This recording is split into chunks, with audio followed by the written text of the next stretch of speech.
I came home for my grandpa's 80th birthday and found him sitting alone in his wheelchair, weeping.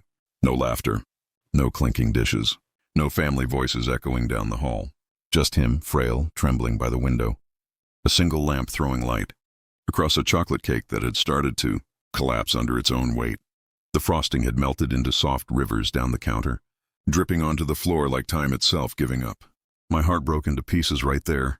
I had imagined walking into a house full of chatter and warmth, maybe catching Grandpa pretending to blow out candles early like he used to when I was a kid. Instead, I walked into stillness so thick it pressed against my chest. He didn't hear me at first. His hands were clutching a folded napkin, his shoulders shaking with tiny, uneven breaths. I whispered, "Grandpa?" He turned slowly. When his eyes found me, they widened just enough for recognition to flicker through. Tears had carved thin paths down his cheeks. "You came," he said softly, like the words themselves hurt to form. "Of course I did," I said, forcing a smile. "It's your birthday." He looked away toward the kitchen. That's when I saw it, the table set for 6, plates arranged neatly, forks polished, party hats waiting beside empty chairs. Every seat was empty. The candle wax on the cake had hardened in little rivers, proof that at some point someone had lit them, and then left before he could even make a wish. I walked closer, scanning the counter. The smell of chocolate and lemon oil hung heavy in the air, but beneath it there was something else. Disappointment, thick and sour. That's when I noticed the fridge. A crooked piece of paper flapped slightly in the breeze from the vent. I stepped closer, my stomach tightening before I even read it. "Took the 20K. Will return soon." That was all. No name. No signature. Just that cold line, written in the kind of rushed handwriting that said whoever left it didn't have the courage to face him. "Grandpa?" I whispered. "Who wrote this?" He didn't look up. His fingers trembled as he smoothed the napkin on his lap. "They said they'd be right back," he murmured. "Said it was just a little loan, for business." Business. That single word hit harder than I wanted it to. In my family, business had always been the excuse, the word they hid behind every time they took something that wasn't theirs. My uncle called it temporary borrowing.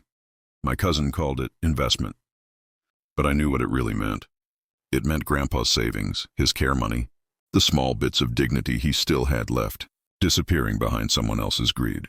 I looked around. The photos on the wall told a story of laughter that used to exist. Birthday after birthday, smiling faces, family gatherings that felt whole. But there were no new pictures.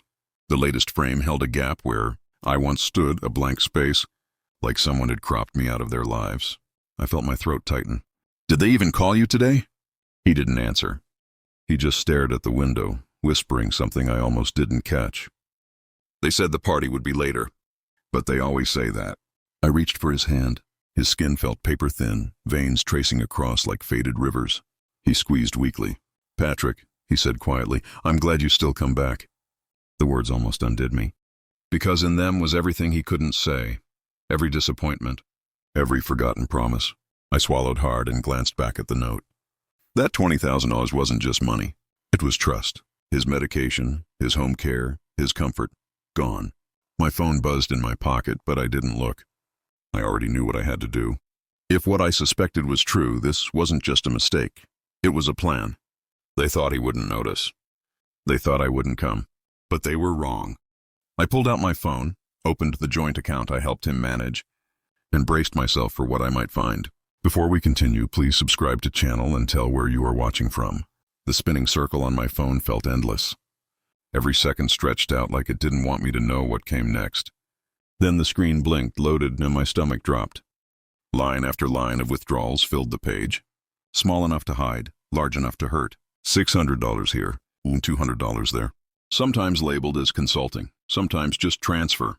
All sent to the same name, Marin Holt Consulting, a name I didn't recognize. But the email address linked to it made my throat close. It was my aunt's. My pulse started to hammer. This wasn't an accident. This wasn't confusion or old age. This was precision, weeks of careful, timed withdrawals, slipping through when Grandpa wouldn't notice. And now, $20,000 gone. I looked up from the phone.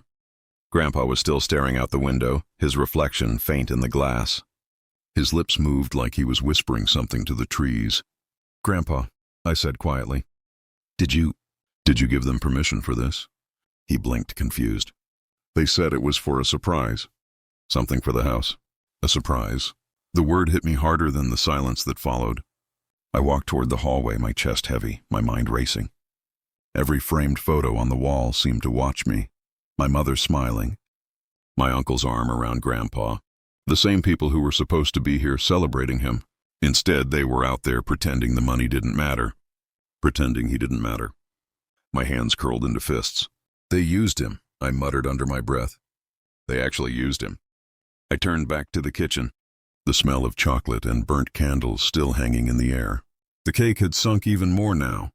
Frosting pooled into one side, candles bent like wilted flowers, and for some reason, that image hurt more than anything I'd seen on the screen.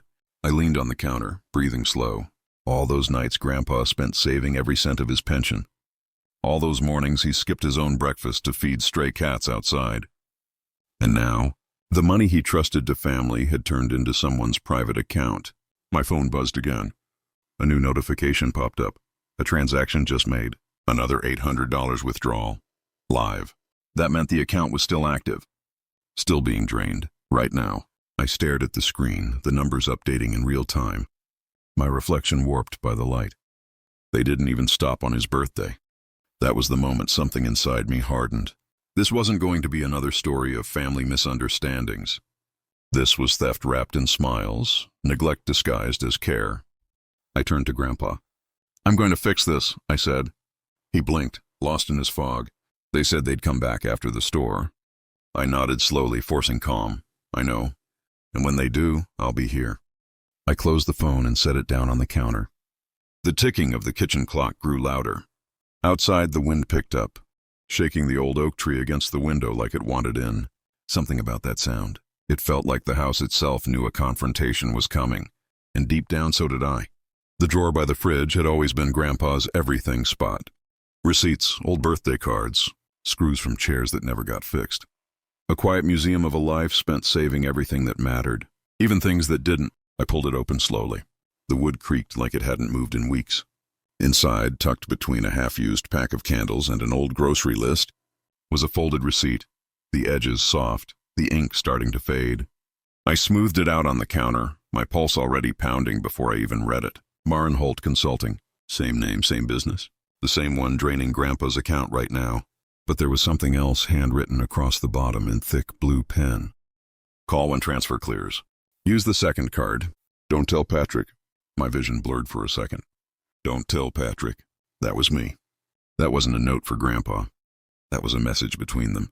Between the people who were supposed to protect him. I could feel my jaw tighten. I leaned against the counter and let out a slow, shaky breath. The cake behind me was starting to collapse entirely now. Candles half submerged in melted frosting. The air was thick, warm, and heavy with sugar. But nothing about the moment felt sweet. I turned to Grandpa. He was still by the window, staring out toward the yard. His reflection in the glass looked hollow, his face drawn and tired. I didn't want to upset him, but I needed answers. "Grandpa," I said softly, walking over and kneeling beside his chair. "Did Aunt Maren visit this week?" He hesitated, blinking slowly like the question had come from far away. "She was here. Tuesday, I think," he whispered. "She brought cake mix. Said she'd handle the party this year. I gave her the card. She said she'd buy decorations and food." I swallowed hard. "And did she?"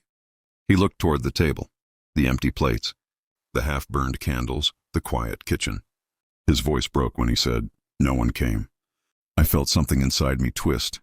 That's when I noticed the envelope tucked behind the vase on the windowsill, just a corner of it sticking out. I pulled it free. Inside were printed bank statements, each stamped and signed. At first, I didn't understand why Grandpa had them until I saw the pattern. Over the last month, multiple checks written to MH Consulting, all with his signature. But the handwriting wasn't his. Someone had forged it. I stood frozen for a long second, the paper trembling in my hands. The sound of the clock ticked louder again, the only proof that time hadn't stopped, even if it felt like it had. I stared at those papers, realizing the truth I'd been trying not to face. They hadn't just stolen from him. They'd erased his voice from his own life. A quiet anger began to build under my ribs, not explosive, but steady, like a fuse being lit 1 inch at a time. I turned back to him. Grandpa, did anyone else come here since then? He thought for a long time before nodding slowly. Your cousin, the tall one. He said they were setting up something special for me. He asked me to wait by the window. Said they'd drive up the road soon. He looked down at his hands. I waited. That word, waited, broke me, because I could see it. Him sitting there, dressed in his best sweater, candles lit, cake ready, believing every lie they told him. I took a deep breath and whispered, You're not waiting anymore, Grandpa. Not this time. He looked at me with a tired smile that didn't reach his eyes. I always knew you'd come back, he said. You're the only one who still checks. The words sank into me like a promise and a warning. I folded the receipt, the forged papers, and the envelope together. My fingers were shaking, but my mind was clear. If they were using his name, his account, and his trust to fund whatever business they were running, I was going to stop it. Not with shouting, not with chaos, but with evidence. Because I realized something in that moment. Greed always leaves fingerprints. And tonight, I was going to find every single one. I looked out the same window he'd been staring through all day. The sun had dipped behind the trees, painting the sky gold and bruised. And in that reflection, two faces stared back at me. His and mine, one tired, one ready. The gravel outside crunched under the weight of approaching tires. For a split second, the beams from the headlights cut across the living room window, washing Grandpa's face in pale light. He flinched, instinctively lifting his hand as if to shield himself from something he didn't recognize anymore. My heartbeat slowed to a steady, deliberate rhythm, not fear, but focus. I stepped quietly toward the front door, keeping my back close to the wall. The sound of the engine faded, replaced by the slam of two car doors and muffled laughter. That laughter, light, careless, and cruel in its timing, was all the confirmation I needed. I looked back at Grandpa. Stay here, I whispered. He nodded faintly, eyes still glassy with confusion. Through the narrow crack in the curtain, I saw them. My Aunt Marin and my cousin Brett. Marin still wore her sharp business blazer, her expression calm, practiced, like she was walking into a meeting she'd already won. Brett carried a box wrapped in shiny silver paper, the kind people buy when they need to look thoughtful in a hurry. They walked up the steps laughing about something on her phone. No guilt, no hesitation. Just confidence, the kind that only comes from thinking no one's watching. But this time someone was. I stepped back as the doorknob turned. The sound of the key sliding into the lock hit me like static. They still had keys. The door swung open. Marin stepped inside first, brushing snow off her heels, her perfume mixing with the fading scent of chocolate and lemon oil.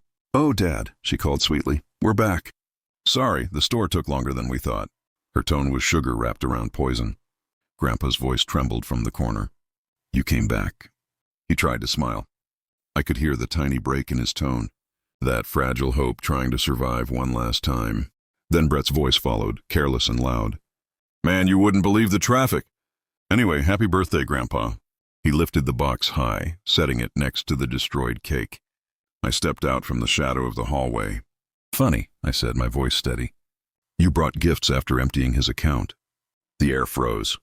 Marin turned sharply, her expression dropping from surprise to calculation in one heartbeat. Patrick, she said, forcing a smile. You're here early. I crossed my arms. Early? His birthday started 8 hours ago. You're late and 20,000 short. Brett frowned. What are you talking about? I held up my phone, the account screen still glowing. The withdrawals. The business payments. The forged checks. Want me to show you which handwriting matches? For a moment, neither of them spoke. The clock ticked, the sound slicing through the tension. Then Marin's mask cracked. Just a flicker, just long enough for me to see it. Her voice stayed smooth, but her eyes hardened. Patrick, you've misunderstood. Dad asked us to handle some bills. You know how forgetful he can be. I took a slow step forward. Don't do that. Don't hide behind his memory. Brett tried to laugh it off. It's just money, man. We'll sort it out. Why make a scene? I felt the anger rise, but I kept it quiet, measured. Because it's not just money, I said. It's trust. It's his care. It's everything he's been saving, to make sure he's not left alone in a house full of ghosts. Grandpa was watching now, eyes wide and glassy. His lips trembled as he whispered, You took the money? Marin turned toward him quickly, crouching down beside the wheelchair. No, Dad, of course not. He's just confused. Patrick always... Stop, I said. My voice came out sharper than I expected. She froze. I pulled out the receipt, the one from the drawer. The handwriting, her handwriting, was right there. Don't tell Patrick. Her face went still. For the first time there was no defense, no mask. Just silence. Even Brett stopped pretending. Grandpa's hand rose weakly, pointing at the paper. You said... It was for decorations. Marin's lip trembled, but she didn't answer. She just looked at me and I had taken something she'd been sure she could keep hidden forever. I placed the papers on the counter. The police won't need long to figure out the rest. But I wanted you to see this moment. The one where your lies stop being family secrets. She swallowed hard. Patrick, you can't... I already did, I said quietly. Every transaction, every note, every forged check, all backed up. I nodded toward my laptop bag by the door. And guess what else? The consulting firm doesn't exist. It's a shell company with your name on the registration. For a long moment, no one moved. The clock ticked louder. Outside, the wind rattled the windows, like the house itself wanted to speak. Grandpa's eyes filled with tears again. You promised, he said softly. You said it was a surprise. Marin finally broke. Her voice cracked, anger mixing with fear. You don't understand. I was trying to keep it in the family. You'd all waste it otherwise. Stop, I said again. He didn't need your management. He needed your honesty. Brett tried to speak, but I cut him off. Save it. You'll have a chance to explain everything, just not here. I reached for my phone, thumb hovering over the number I'd already dialed before they even walked in. Outside, a faint red-blue glow flickered at the end of the driveway. I didn't have to say anything else. The sirens were still faint, distant, like a warning carried by the wind. But Marin's words, "You have no idea what he signed," stuck to the air heavier than the sound itself. I turned to her slowly. What do you mean, what he signed? Her smirk returned. Small and broken, but dangerous, the kind that told me she wasn't bluffing anymore. You think this is about 20,000? She said softly. Patrick, that was just the surface. He already gave us permission. You just didn't check the papers. Grandpa looked at her, confused, his fingers twitching on the armrest. Papers? He whispered. You said it was for the home. My stomach sank. What home? Marin laughed bitterly. The one you're standing in.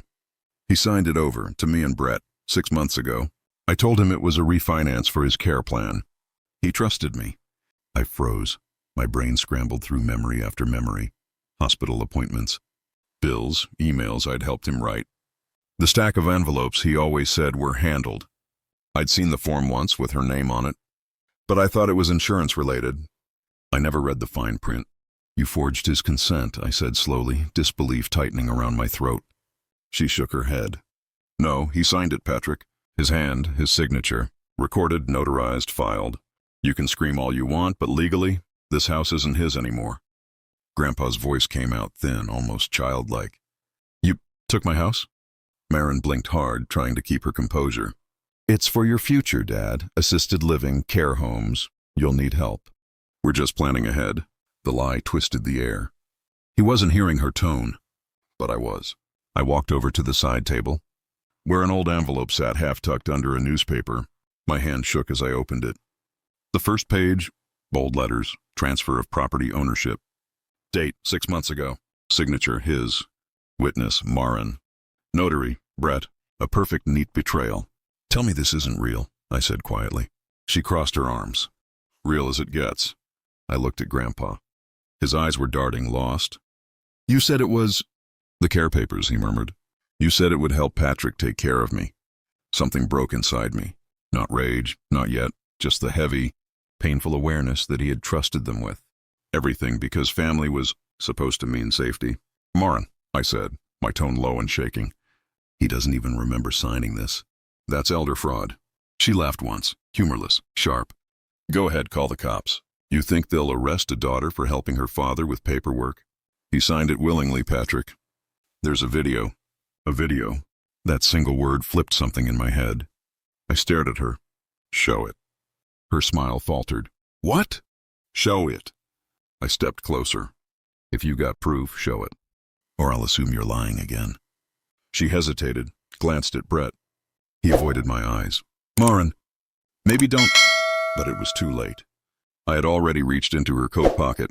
where she'd tucked her phone. I pulled it out, opened the gallery, and there it was, a clip labeled Dad Consent 614. I hit play.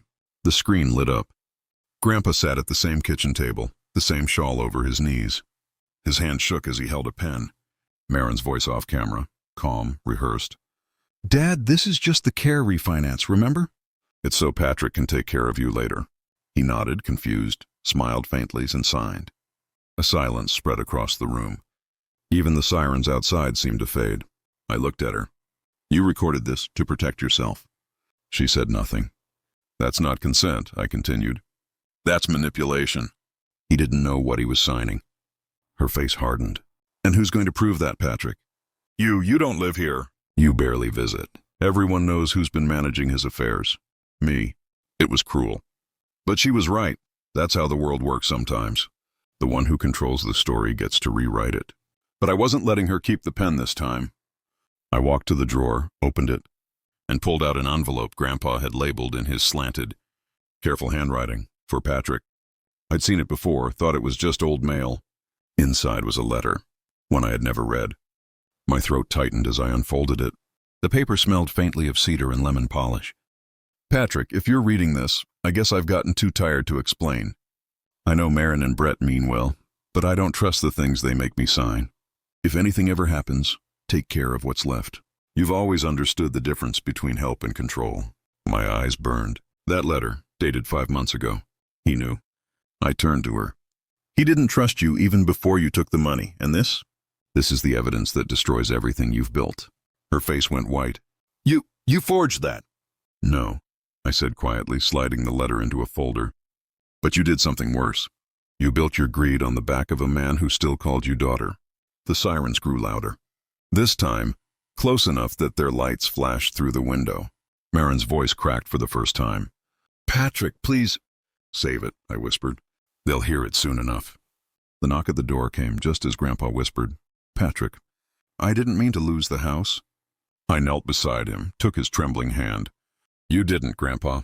I promise. They just don't know it yet. He looked up, tears in his eyes. You always come back, don't you? I nodded, always. Then I stood, walked to the door, and opened it. The officers stepped in, hats off, respectful. Behind them, the blue and red lights flickered across the melting cake. The candle now nothing but wax and smoke. And in that flicker, I realized this story wasn't about revenge. It was about something stronger, return. The officer's words hit like a quiet thunderclap, soft, but splitting the air. There's another deed, he repeated, his brow furrowed. Filed online. Dated tomorrow. Tomorrow. A future date, meaning someone was still trying to move something right now. I turned sharply toward Marin, her face drained of color, not fear but exposure. The kind of look that flickers when the mask finally rips. What did you do? I asked, voice low, controlled, like a fuse seconds before ignition. She stepped back, bumping into the counter. It's not what you think. Then what is it? I shot back. You already took his savings. You tricked him into signing away the house. What else is there left to steal? Her eyes darted to the window, where the faint glow of a car's headlights flickered through the blinds. My gut twisted. That car wasn't there when I arrived. Brett swallowed hard. Patrick, just listen. Who's outside? I demanded. No answer. The officer moved toward the window, pulled the curtain slightly, and exhaled. We've got a vehicle parked out front. Black SUV, no plates visible. Someone's in it. The silence that followed was unbearable. Marin broke first. It's the buyer, she whispered. He was supposed to come tomorrow. To finalize it. Finalize what? The officer asked. The transfer, she said, barely audible. The house, all of it. It was going to him. The officer's jaw tightened. You're saying you were trying to sell your father's home again? Before the first transfer was even processed? Her lips trembled. We needed the money, okay? Brett's business failed. The credit cards were in my name. The house was the only... Stop, I cut in. My tone was ice.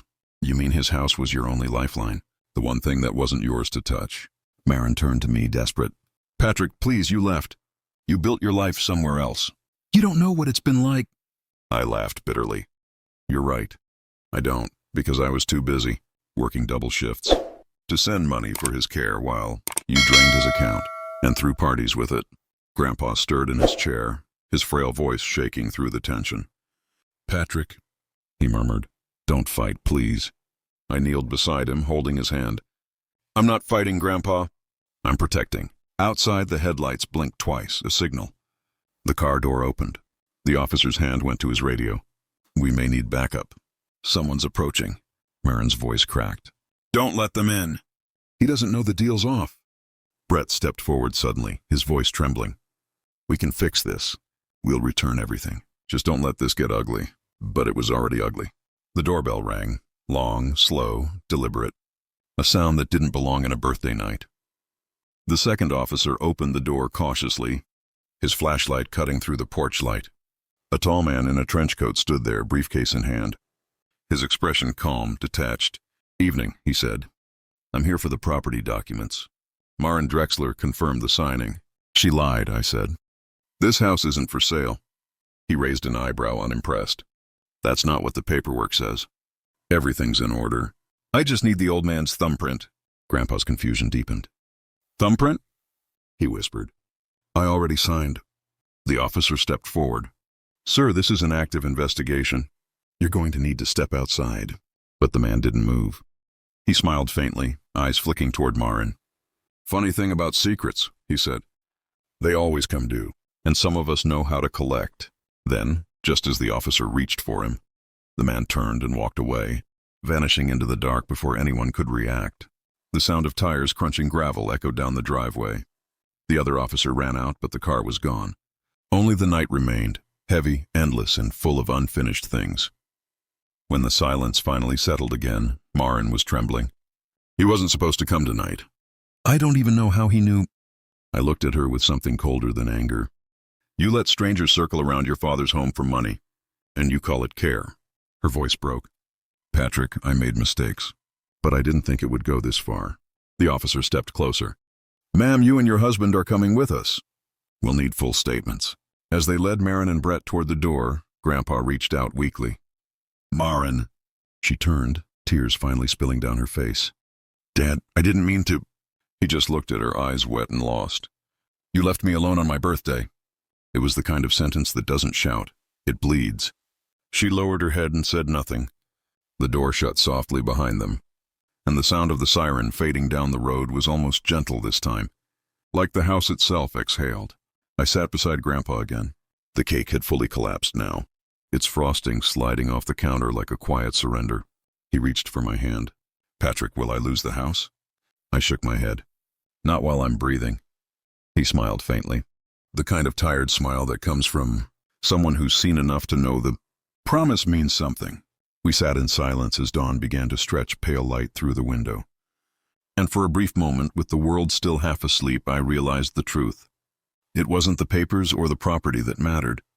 It was the dignity that people like Marin tried to steal, the kind of dignity you only get back by standing up when everyone else walks away. The voice on the phone was low, precise, and almost gentle, the kind of tone that made the words cut deeper. "Mr. Patrick." The deed wasn't the only thing they signed. I froze where I stood, cake knife still in my hand, the faint hum of the refrigerator filling the silence around me. My heart started pounding again, slow, deliberate, like the beat before a storm. "Who is this?" I asked. The man chuckled softly. "Let's just say I was part of their little consulting arrangement. The paperwork your sister sent me had more than one clause. You might want to check the account tied to your grandfather's name." The line clicked dead. I stared at the phone, the world around me suddenly smaller. Another clause, another account. The police had barely cleared the driveway when I opened my laptop and logged into the joint banking system I had helped set up months ago. The numbers loaded slowly, that cruel spinning circle eating seconds like years. Then I saw it. A second account, hidden under an alias, Legacy Care Holdings. My breath caught. It wasn't just $20,000 missing, it was everything. Over $240,000, transferred in increments over 6 months, disguised as medical support payments, but all to the same routing number. And worse, the most recent transaction had been processed an hour ago. Timestamped tonight, after the police left. Someone was still moving his money.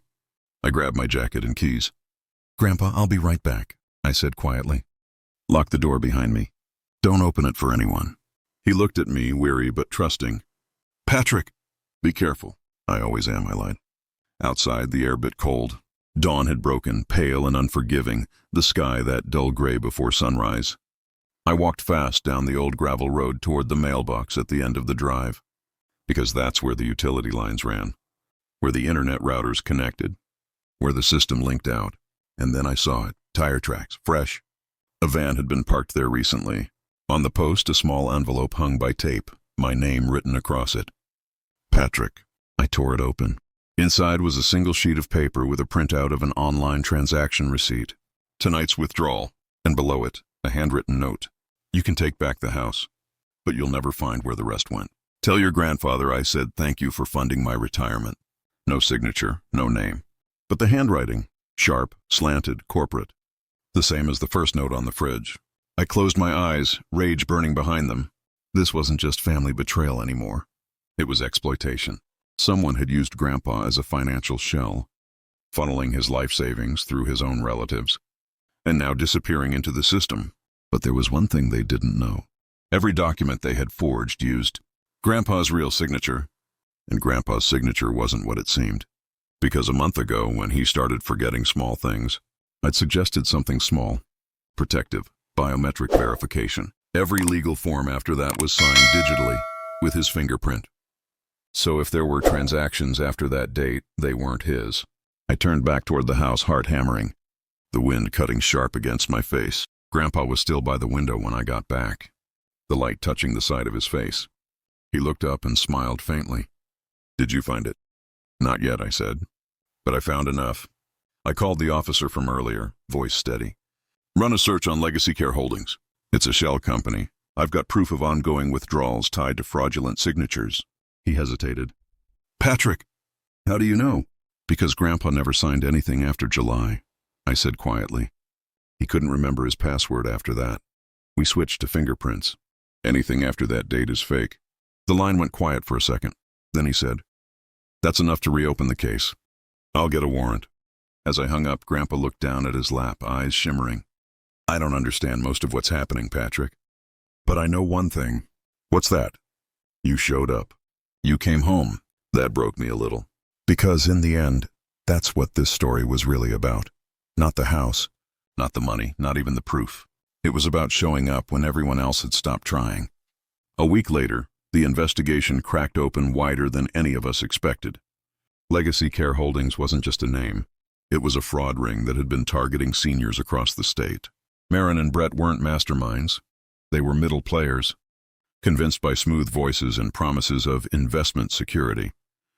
They'd given access, signatures, identity proofs, everything. And the man in the trench coat? He was the collector, the closer. Every family had one. Every theft ended with him. When they caught him, it wasn't at some hidden office. It was at a coffee shop in town, casually transferring funds through a laptop, like it was just another Tuesday. The cops said he didn't even flinch when they cuffed him, just smiled and said, "Tell Patrick his grandfather's signature is worth more than he thinks." I never found out what that meant.